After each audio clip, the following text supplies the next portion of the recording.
A noite, capítulo 2. Para chegar ata aquí, a esta aldea onde estamos, as cousas non eran como son. Non había, por suposto, estradas, había camiños e corredoiras. Ademais, dera en nevar copiosamente, de xeito que as xentes se metían nas súas casas e todos os medios de transporte estaban inutilizados. Na cruz do inicio, despois de moito discutir e de petar en varias portas, algunha alugamos uns cabalos e unha burra de carga, e así nos pusemos en marcha, xa ben tarde, cara á parroquia de Ourense Mor, ou sesa, ou sesa, ou sesa esta. O vento arrastraba farrapos de neve e a xubiada por entre as patas dos cabalos. Ía caendo o día, adelgazándose contra o horizonte, porque, aínda que nevaba cada vez máis e as felepas dificultaban a visión e salferían mans e caras, que era o único que non levábamos tapado polas roupas, unha extraordinaria luminosidade enchía o aire e reflectíase no chan branco, mancando os ollos, mentres a escuridade avanzaba desde o leste e ía deixando só unha franxa clara contra o oeste, onde ladraban os cans e de cando en vez retortas columnas de fume pelexaban contra o vento e as faíscas. Fomos afastándonos das aldeas e dos casarellos, deixando atrás as terras máis chás e cultivadas, e internándonos nas fragas costentas e poboadas de árbores, meténdonos en estreitas congostras, bordeando precipicios e sentindo o ruxir dos ríos e regatos. Oreste Mor ía o primeiro, moi nervioso, ollando constantemente aos lados, con presas que non lle servían de nada, pois os cabalos camiñaban con dificultade pola neve e esvaraban con facilidade. Detrás del ía eu, coa miña tercerola cargada na alforxa e Val ao meu carón, e detrás meu pai. Pechaba o grupo a burra que traía as nosas pertenzas. De súpeto entrevin os lobos. Desfilaban por unha lomba un tras doutro, a paso longo. As súas sombras alongadas polo sol moribundo saltaban de árbore en árbore, case no mesmo momento. Val empezou a rosmar polo baixo. Botei man de tercerola, pero os lobos xa non se vían. Oreste púxose a maldicir e notei o medo nos seus ollos. Cando se volveu para apurarnos, quería chegar xa a seguro, pero avanzamos con tanta lentitude que o crepúsculo nos sorprendeu a algunha distancia da aldea. Oímos un ouveo próximo. Un lobo cruzou o camiño a escasos metros diante de nós, e os cabalos asustáronse. Outros lobos gruñían detrás e ao redor. Val ladraba desforadamente e custoume moito traballo impedir que liscase detrás das feras. Meu pai desenfundou o rifle e procurou un bo lugar. Chegamos a un alto.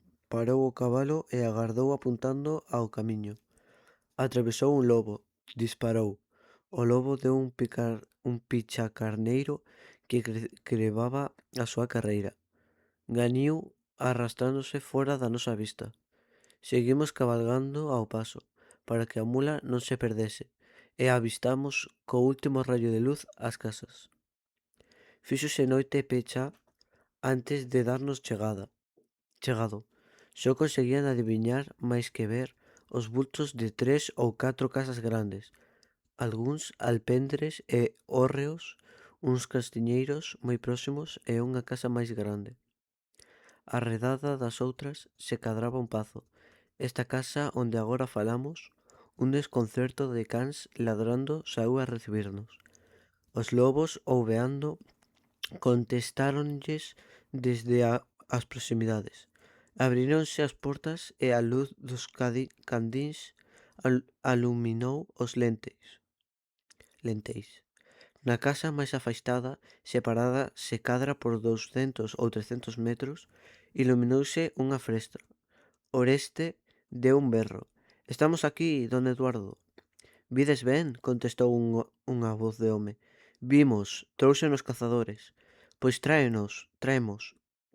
«Vaime permitir, señor, que llos leve mañá. Farán noite na miña casa.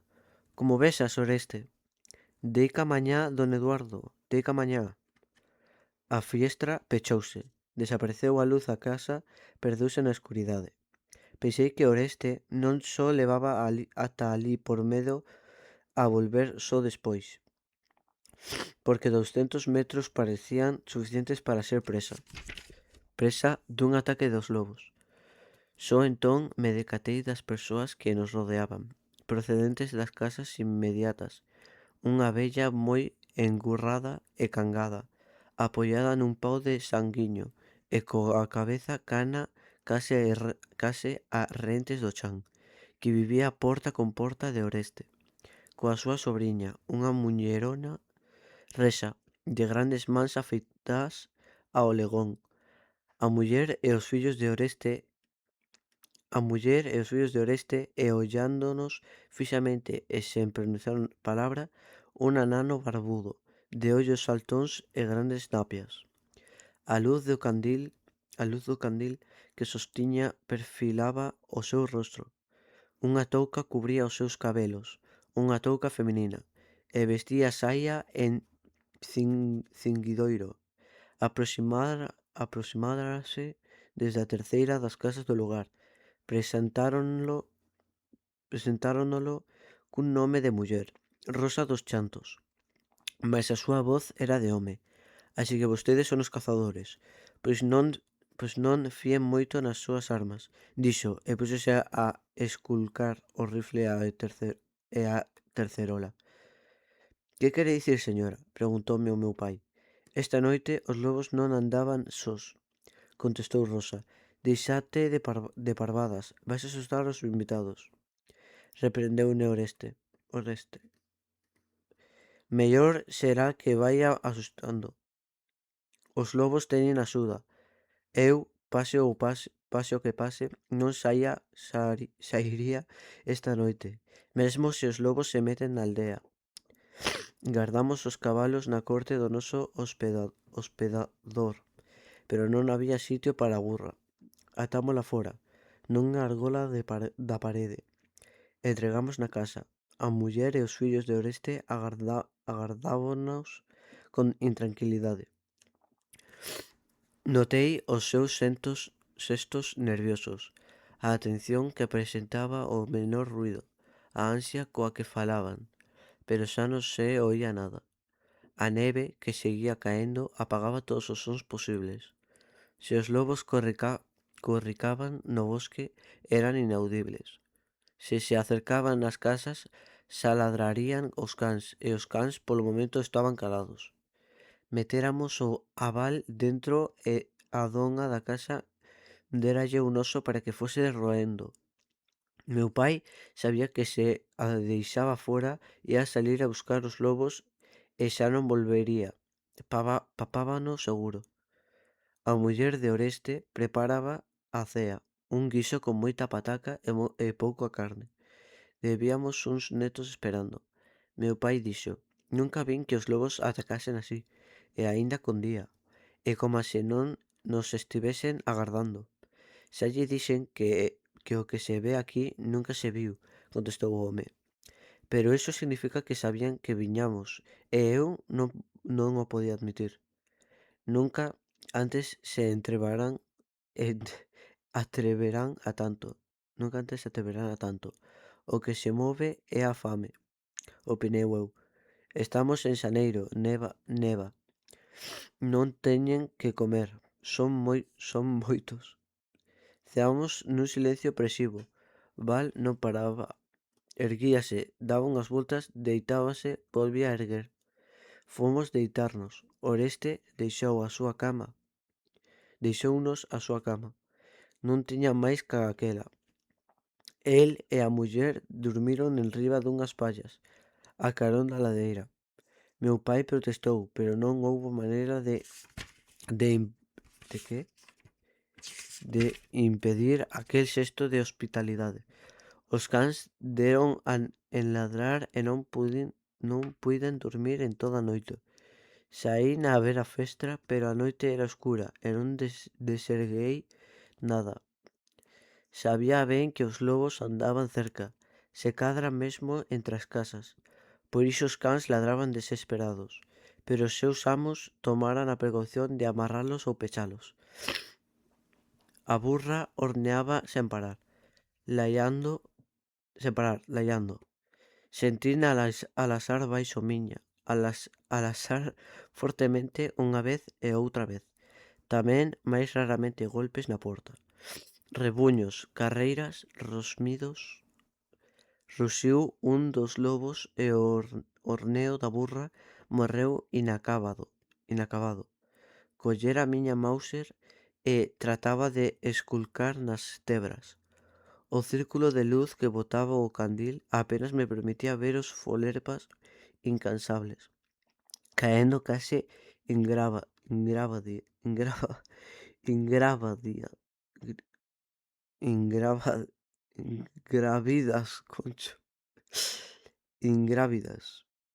Mesmo semellaba que voaban e volvían de cara ao ceo. Meu pai tamén se erguera. Vestímonos, atamos a Val, que non cesaba de gruñir e ladrar, a unha pata da cama. Comprobamos que as armas estivesen cargadas e baixamos as escaleiras.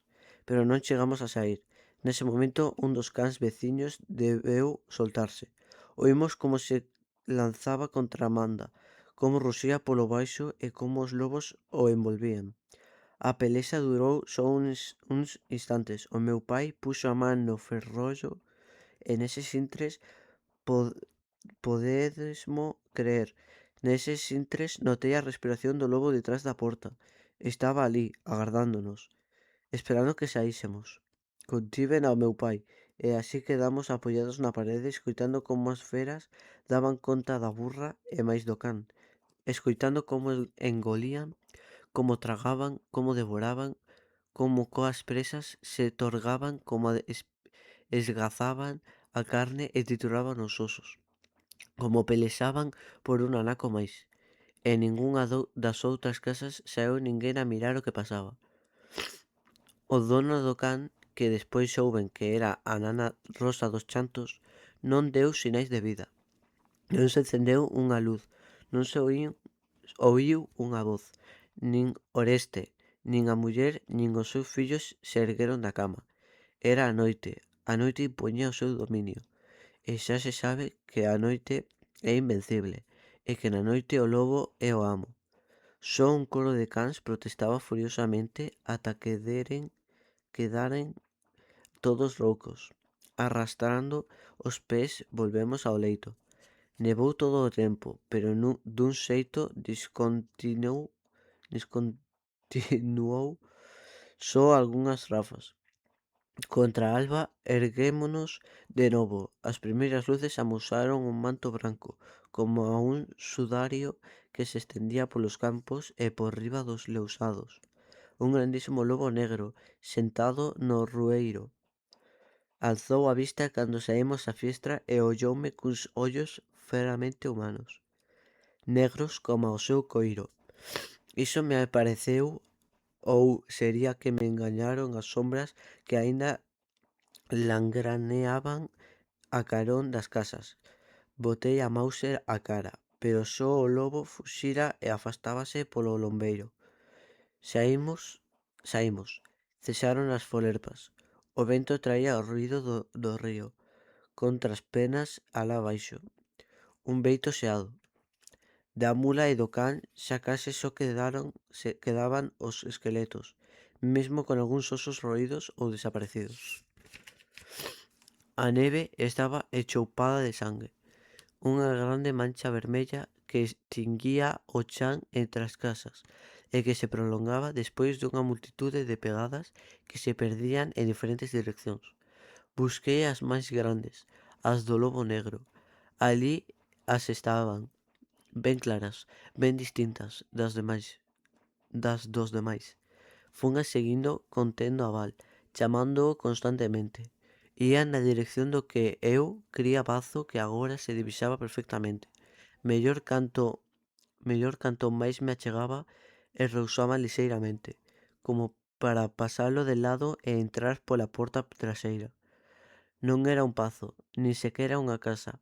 Era en realidade eran dúas, que foran unidas posteriormente para facer un só corpo. Engadido central era a todas as luces máis moderno. Despois souben que foran dúas casas de arrieiros, que mercara e unira ao home que nos mandaba chamar. Estaba xa moi preto daquel carto, cando perdín o rastro das pegadas. Alí as ervas e as pedras sobresaían da neve. Dei 2 pasos atrás e saquei o meu compás e o meu metro para medilas. Aniqueime e notei que uns ollos me miraban, polo arreguizo que me percorreu o espiñazo como a unha cobra. Deixei caer os instrumentos e volvinme. Non era o lobo, un par de rapazas asexábanme nas fiestras do casarón. Ala, capítulo 2, hecho. Digo lo mismo que en el vídeo anterior. Si queréis que este mismo día haga el capítulo 3, en vez de capítulo 2, capítulo 3, lo hago hoy mismo para que hoy también ya podéis tener el vídeo subido, ¿vale?